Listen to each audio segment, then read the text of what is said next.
ঈদের আগে আসছে বেশ কিছু অ্যামেজিং স্মার্টফোন, যে ফোনগুলো সম্পর্কে আপনাদের অবশ্যই জেনে নেওয়া উচিত। आइए देखते हैं मजा आएगा। তো মার্চ মাসের মধ্যে যে ফোনগুলো আসবে সেগুলো সম্পর্কে জানার একটু আগে ফেব্রুয়ারির একদম শেষের দিকে যে অ্যান্ড্রয়েডের কিং স্যামসাং এর S26 সিরিজের তিনটা ফোন আসছে সেগুলো সম্পর্কে জানিয়ে দেই।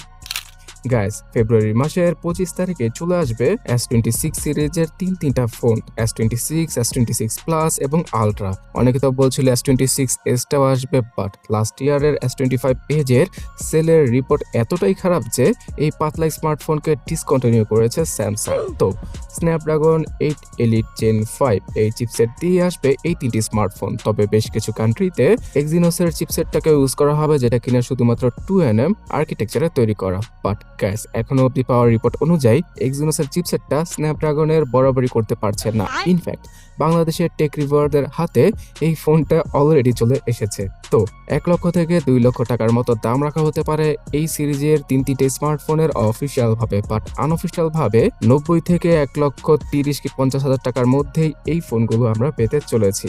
এবার S26 সিরিজে আহামরি তেমন কোনো আপডেট নেই, সে পুরনো ক্যামেরা হার্ডওয়্যার এবং অন্যান্য সকল হার্ডওয়্যার রয়েছে, বাট নতুনের মধ্যে থাকছে নতুন সফটওয়্যার এক্সপিরিয়েন্স, প্রাইভেসি ডিসপ্লে আর ক্যামেরাতে কম অ্যাপারচার। তো স্যামসাং অনেক আগে থেকে আইফোনকে ফলো করছে, তারাও প্রতি বছর আপগ্রেড ইনস্টলমেন্টের মাধ্যমে একটু একটু করে দেয় আর কি। তো স্যামসাং এর এই ফ্ল্যাগশিপ স্মার্টফোন আসার পরে Xiaomi তাদের 17 আলট্রাকে গ্লোবালি নিয়ে আসবে। এই ফোনটার রিভিউ অলরেডি আমাদের চ্যানেলে রয়েছে। ক্যামেরাগত দিক দিয়ে একদম মনস্টার লেভেলের কিছু অফার করছে Xiaomi। এটাই ওয়ার্ল্ডের ফার্স্ট স্মার্টফোন যেটার পেরিস্কোপ জুম লেন্সের ক্যামেরাটা ভেতর দিক দিয়ে মুভ করতে পারে। তো দুইটা ফোকাল লেন্থে কোনো কোয়ালিটি লস না করে ছবি তোলা পসিবল। সো এই ফোনটা গ্লোবালি আসলে বাংলাদেশেও হয়তো কয়েকটা জায়গায় লক্ষ টাকার আশেপাশে এটাকে আমরা পেয়ে যেতে পারি। তাছাড়া ভিভোর X300 আলট্রার জন্য হয়তো আপনারা সকলেই এক্সাইটেড, এবং ওপ্পোরও ফাইন্ড X9 আলট্রাটা এই মার্চ মাসে চলে আসবে।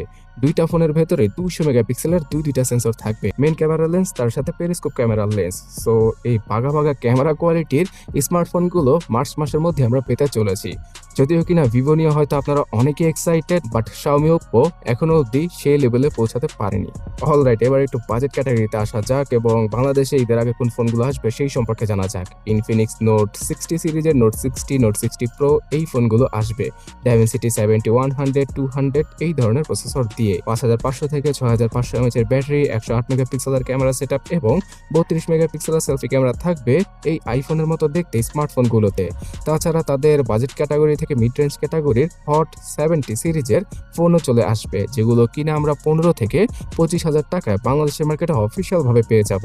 তো ইনফিনিক্স যেহেতু আনছে, তার চাচাতো ভাই টেকনো কেন বসে থাকবে? তাদের কেমন 50 সিরিজ, স্পার্ক 50 সিরিজ এই সকল সিরিজের স্মার্টফোনগুলো আমরা 15 থেকে 35 কি 40,000 টাকার আশেপাশে পেয়ে যাব ঈদের আগেই, মানে মার্চ মাসে। তাছাড়া সিম্ফনি, ওয়ালটন অথবা আইটেলের পক্ষ থেকেও বাজেট রেঞ্জে বেশ কিছু স্মার্টফোন আসবে, যেগুলো সম্পর্কে আমি তেমন একটা ডাটা পাইনি। আর এদিকে ফেব্রুয়ারিতেই রিয়েলমির 16 এয়ারটা লঞ্চ হওয়ার কথা থাকলেও এটা মার্চ মাসে চলে আসবে। এই ফোনটাতে 16-এর মতোই অনেকটা স্পেসিফিকেশন থাকবে, বাট প্রাইসটা 30,000 টাকার আশেপাশে চলে যেতে পারে। তো সবকিছুর প্রাইস বাড়ার পরে নতুনত্ব বলে আমি আর কিছু দেখছি না, এবং আপগ্রেডও তেমন একটা আসছে না। বাট মার্চ মাসের 4 তারিখের জন্য অনেক আইফোন লাভাররাই বসে আছে, বিকজ সবচেয়ে সস্তা আইফোন মানে কম দামের আইফোন 17e চলে আসবে $599। সস্তা হলেও এটার প্রাইস কিন্তু 80,000 টাকার কম হবে না আনঅফিসিয়াল ভাবে বাংলাদেশে। এখানে অ্যাপলের A19 chipset, single camera setup পেছনে যেটা কিনা 48 মেগাপিক্সেলের, তার পাশাপাশি ডাইনামিক আইল্যান্ড যুক্ত ডিসপ্লেকেও নাকি আমরা পেয়ে যাব, তবে সেটা 60 হার্জের হবে। এছাড়াও সেই ইভেন্টে আরো বেশ কিছু ডিভাইস যেমন ম্যাকবুক এই সকল ডিভাইস অ্যাপল লঞ্চ করতে পারে। তবে যারা কিনা Redmi Turbo 5 এবং Turbo 5 Max এই দুটা ফোন চাইনিজ ভেরিয়েন্টের হওয়ায় কিনতে পারছে না নোটিফিকেশন ডিলে ইস্যুর জন্য, তাদের জন্য Poco X8 Pro এবং X8 Pro Max এই দুটো স্মার্টফোন মার্চ মাসে আমরা ইন্ডিয়ান মার্কেটে পেয়ে যেতে পারি অথবা গ্লোবাল মার্কেটে পেয়ে যেতে পারি, যেখানে কিনা নোটিফিকেশনের কোনো প্যারা থাকবে না। সো Turbo 5 স্মার্টফোনটা চলে আসবে X8 Pro নামে, এবং Turbo 5 Max স্মার্টফোনটা চলে আসবে X8 Pro Max নামে। তবে এদের প্রাইস 35 থেকে 50,000 টাকার মতোই হবে বাংলাদেশে আনঅফিসিয়াল ভাবে। আর এই প্রাইস রেঞ্জে নাথিংও তাদের নাথিং 4A কে নিয়ে আসছে। 4A এবং 4A Pro এই দুটো স্মার্টফোনই আসবে স্ন্যাপড্রাগন 7S Gen 4 এর সাথে। আশা করা যাচ্ছে যে 4A Proটা 7 Gen 4 দিয়ে নিয়ে আসবে নাথিং। এই দুটো ফোনের ভেতরে টেলিফটো, জুম লেন্সের ক্যামেরা সহ অসাধারণ ক্যামেরা সেটআপ থাকবে, সফটওয়্যারটা একদম বাটার স্মুথ পাওয়া যাবে। আর নাথিং এর ফোন যারা কিনা এখন অব্দি ইউজ করছেন তারা তেমন একটা কমপ্লেন করছে না। প্রাইস একটু বেশি বাট জিনিস ভালো, এই আর কি। मजा आया। ওকে, সর্বশেষে জানাচ্ছি OnePlus 15T এবং iQOO 15R সম্পর্কে। iQOO 15Rটা বেসিক্যালি iQOO Z11 টার্বোর একটা রিব্র্যান্ডেড ভার্সন। তো এই ফোনটা বর্তমানে বাংলাদেশে 45,000 টাকার আশেপাশে আনঅফিশিয়াল ভাবে পাওয়া যায়। তবে গ্লোবাল ভার্সনটা যদি মার্চ মাসে চলে আসে সেটা 50,000 টাকা দিয়ে কিনতে হবে আমাদের। অন্যদিকে 60 কি 65,000 টাকা বাজেটে OnePlus 15 এর মতো একটা ফোন পেয়ে যাচ্ছি আমরা, যেখানে কিনা স্ন্যাপড্রাগন 8 Elite Gen 5 50 মেগাপিক্সেলের ট্রিপল ক্যামেরা সেটআপ আর হিউজ ব্যাটারি থাকবে। শুধুমাত্র এই ফোনটার ডিসপ্লে সাইজ 6.3 ইঞ্চি হয়ে যাবে, যেটা কিনা একটু কম্প্যাক্ট আকৃতির হবে।